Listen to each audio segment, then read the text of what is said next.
Hoje nós estamos aqui para comentarmos um pouco sobre o livro do profeta Abacuque, as situações que ele estava vivendo, a angústia, a tristeza, que ele estava passando diante da sua nação, a nação de Judá.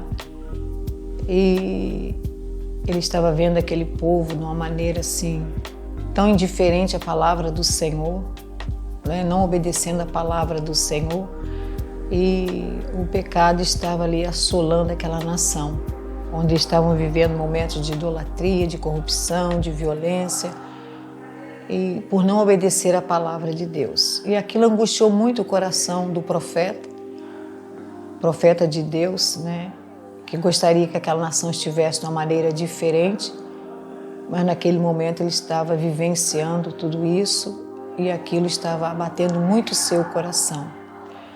E ele vê aquele povo e ele pensa em como solucionar aquela situação que ele estava vivendo, mas a priori ele sentia que ele não via, ele estava em angústia porque ele não viu uma saída.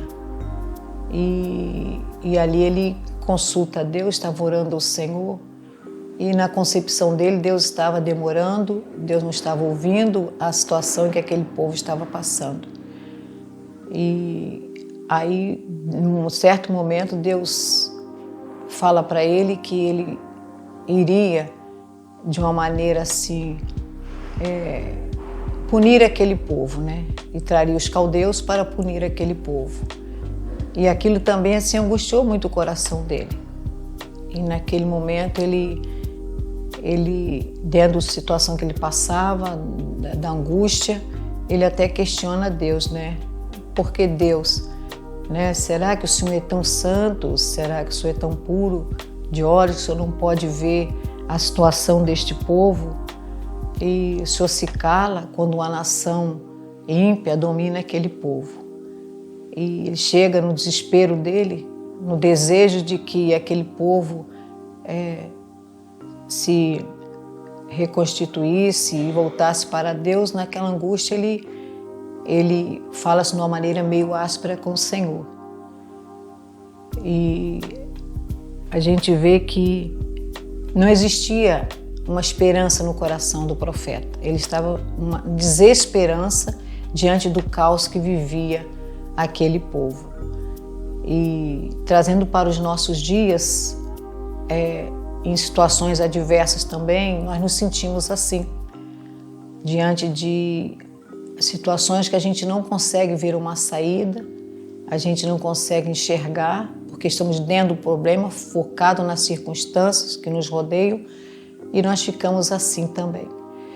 Mas o importante é que teve um certo momento que Abacuque, ele reflete, já no capítulo 2, ele procura se acalmar e ele procura uma posição para ficar em que ele possa encontrar ali uma saída, E a Bíblia diz que ele, conversando,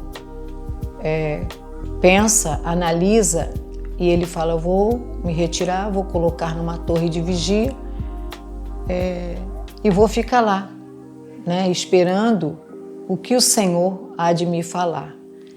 E eles colocam naquela torre de vigia ali, provavelmente em silêncio, e fica sobre as fortalezas, assim que ele se coloca nessa posição, eu creio assim na minha visão, que ele para, ele reflete, ele respira, e aquele fluxo de pensamento começa já a abaixar, e ele fala assim: eu vou esperar para ver que resposta o Senhor há de me dar. E isso foi muito importante, porque ele conseguiu sair da primeira situação, ele fica a esperar no Senhor. E como nós estávamos, no momento que ele estava em desesperança, ele já passa a refletir, já mais calmo, e a gente percebe que começa a vir uma esperança no coração do profeta. Ele tem esse momento e ele sente assim, começa a ver lá no final do túnel uma esperança no coração dele. E é importante a gente observar que naquele momento ele já sente mais calmo, mais tranquilo, e aí ele acalma o seu coração. E muitas vezes nós também precisamos, diante das circunstâncias que nos cercam, a gente também precisa ter um momento de solitude, um momento de sairmos daquela situação, focarmos mais em Deus e pedir a Deus, né, que o nosso estado emocional, o nosso estado de angústia, de sofrimento, ele possa, Senhor Deus, conseguir gerenciar as nossas emoções para que nós possamos ouvir. A solitude é muito importante, onde nós vamos compreender assim a vontade de Deus, ficarmos em silêncio. E nós vemos também que esse momento de silêncio é muito importante, porque a gente vê que Deus, ele não fala, Deus é muito educado, e Ele não fala no nosso momento que estamos turbados, angustiados, sofrendo, naquele momento ali, sem poder entender. E essa atitude de Abacuque nos mostra que é muito importante a gente se retirar, ficar naquele momento ali de solitude. E nós vemos que a partir do momento que ele vai e fica ali naquele momento, aí Deus para e Deus começa a falar. Então, se você está vivendo um momento assim, nesse primeiro momento de angústia, de dor, conturbado, pensamento acelerado, e não consegue, não está conseguindo ouvir a voz de Deus, essa atitude de Abacuque nos ajuda muito, E nós vemos que Deus é um Deus que Ele gosta de falar, Ele não gosta de falar quando estamos em momento de conturbação. Nós vemos que quando Jó, ali muitas perguntas Jó fez, seus amigos falando com ele, e Deus não falou naquele momento. Jó fez 16 perguntas, 34 questionamentos, e Deus ficou em silêncio. Deus entende, às vezes, com certeza Deus entende aquele primeiro momento. Eu quero brevemente contar aqui uma experiência que eu tive, quando meu irmão, há muito tempo, ele passou por um acidente e eu mesma, a nossa família ficou muito angustiada, muito perplexa, e momentos de angústia, de sofrimento, e nós não conseguimos, não vimos a saída, era uma desesperança total, e nós não conseguimos ouvir a voz de Deus. E quando chegou o diagnóstico, aí nós acreditamos naquele diagnóstico, achamos que aquele diagnóstico era o certo, e ali nos rendemos à palavra, às vezes, a palavra do médico. E eu lembro que a família toda em angústia, a gente não consegue entender, ouvir Deus, entender Deus, mas nós sabemos que Deus estava lá. E Abacuque fez isso, ele se retirou. E aí quando ele ficou calmo, diz, aí o Senhor fala, Aí o Senhor fala, Abacuque, escreve essa visão. Ele teve uma visão de Deus. Escreve essa visão, porque ela vai acontecer. Ela vai acontecer. Certamente ela vai acontecer. Se tardar, espera. Ela vai acontecer. Então, no seu tempo certo, ela vai acontecer. E isso nos traz também uma lição que as coisas elas não acontecem no nosso tempo. Deus não chega atrasado, Deus não chega adiantado, Deus chega no momento certo. É lógico que nós gostaríamos que chegasse no nosso tempo, mas não é no nosso tempo. E a gente vê que Deus cumpriu a sua promessa ali, de chegar naquele momento. E no terceiro momento, a gente vê que Abacuque, já no capítulo 3, nesse capítulo 2, ele já começa a mostrar sua confiança enquanto ele estava na circunstância, mas quando ele chega no capítulo 2, já começa a nascer no coração dele aquela esperança. né, que Deus estaria ali com ele e aquele problema, Deus ouviria a oração dele e assim ele continuou.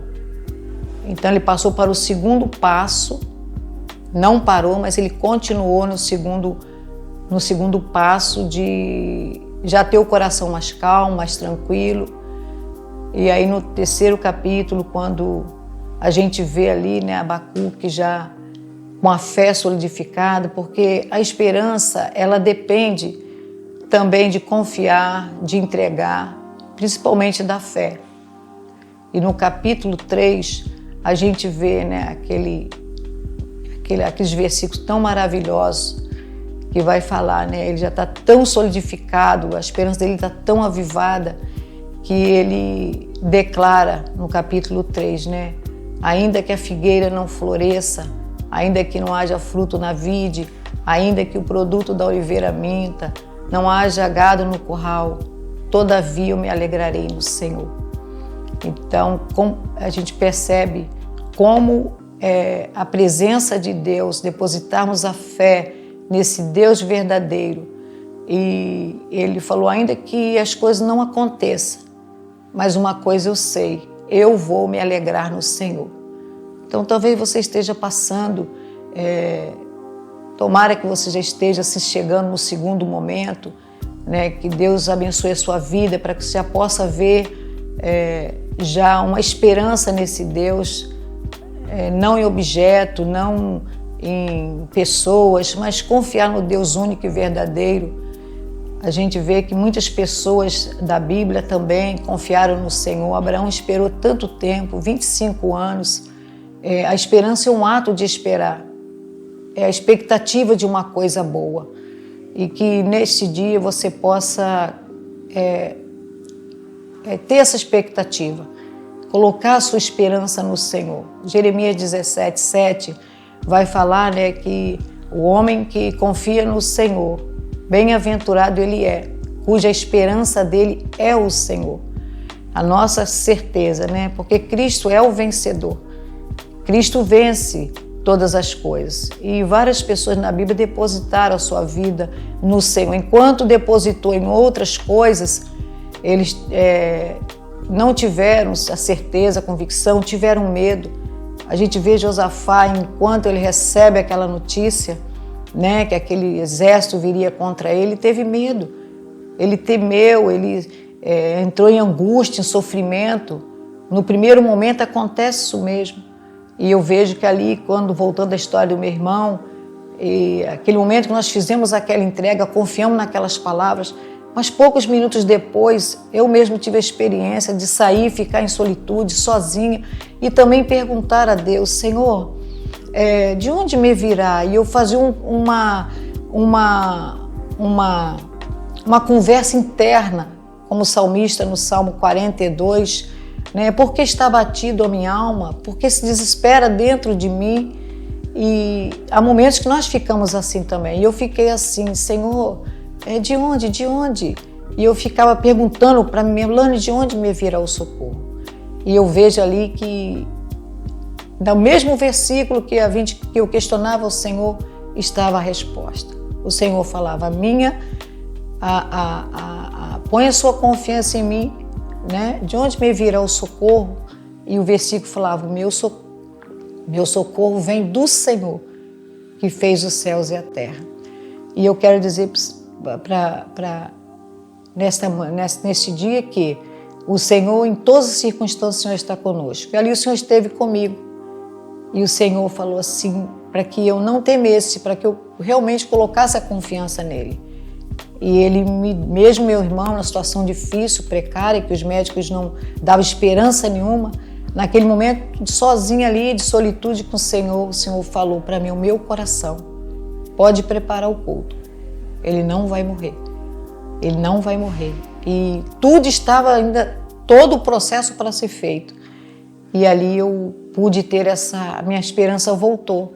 A minha esperança voltei, e ali aquele momento foi ver mesmo a voz de Deus no meu coração. E a gente sabe que o nosso Deus fala, o nosso Deus ouve, o nosso Deus age. E basta a gente confiar nele. E a gente vê ali que quando a esperança vem, ela vem sempre acompanhada da paz, do equilíbrio emocional, né, de uma presença muito grande que a gente consegue detectar que é o Senhor. E Deus não nos deixa só, né? E nós observamos que a alegria, a segurança, a paz, a estabilidade emocional, ela vem. Ela vem quando nós... É saúde, né? Saúde mesmo. Ela vem quando nós colocamos a nossa confiança, a nossa esperança nesse Deus que é todo poderoso, nesse Deus que é invencível, né? Que vence todas as batalhas. E Deus nos ama, Deus se interessa por nós, pelas nossas causas, né? E a gente observa aqui que o profeta ele começa chorando, ele começa angustiado, ele começa em desespero, sem esperança, mas no final, aí no capítulo 3, tudo já tinha mudado no coração dele, na mente dele. Então essa é a diferença que o Senhor faz em nossas vidas. E vale a pena a gente confiar completamente nesse Deus, porque Ele é o Deus único e verdadeiro e que tem a capacidade de gerenciar as nossas emoções e de nos trazer a felicidade e a paz. Que neste dia você possa depositar. Talvez você já tentou em tantos lugares, já buscou em tantos recursos, né? Como a mulher, aquela mulher do fluxo de sangue, ela buscou o que ela pôde fazer. Gastou tudo que ela tinha, investiu tudo que ela tinha e ela não tinha encontrado a solução. Talvez já sem esperança nenhuma. Ela não tinha esperança, mas quando ela encontrou-se com Jesus, ela agiu, né? Aqui está. E ela pela fé. Então a esperança, ela exige de nós a fé também. E ela diz, tão somente a tocar nele, eu serei curado. Que neste dia você possa tocar pela fé nesse Jesus Cristo, o vencedor.